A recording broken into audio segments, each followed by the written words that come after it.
రాముడు బయలుపోతుంటే కన్న తల్లి రేణుక పరమజోది ఎల్లమ్మ రాముని గడ్డం వచ్చి ఏమంటది అడుగుతున్నది. కొడుక రాముడా పోయేది బంగారు బొంగులు మనం 7 14 సముద్రాలు దాటి బొంగురము తెచ్చుకొని పోతున్నావు కొడుక. బొంగురము దాడకు వేయిన కాడ కొడుకో లంకినే మింగుద్ద కొడుక శంకినే మింగుద్ద కొడుకో నీకేదన్నా అపాయం జరుగుతా కొడుక నాకేం ఆనవాడు రాని అడుగుతున్నది.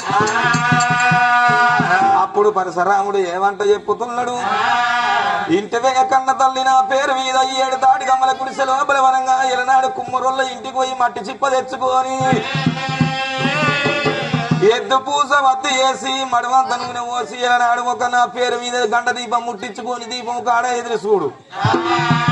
నేను పేయిన జాగ లోపల పాలివాడు కొట్టిన పగవాడు కొట్టిన ఇతరులు చెడుతుంటే దుష్మాను నన్ను ఎవరు కొట్టిన నాకు ఏదన్నా అపాయం వచ్చినట్టు ఉంటే నాకు ఏదన్నా ఆపద జరిగినట్టు ఉంటే దీపం చల్లారిపోతుంది ఓ తల్లి రేణుక ఎల్లమ్మ.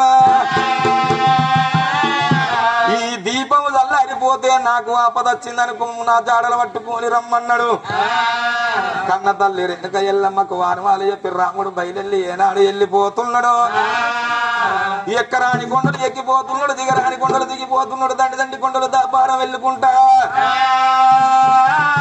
7 14 గంగల ఒడ్డుకు ఏనాడు చేరవచ్చిండు.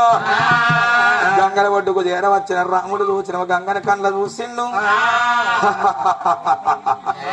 గంగదేవి నా ముందా నీ ఎత్తులు సిత్తులు నా ముందు ఎంతనే చిన్నమ్మ గంగదేవి.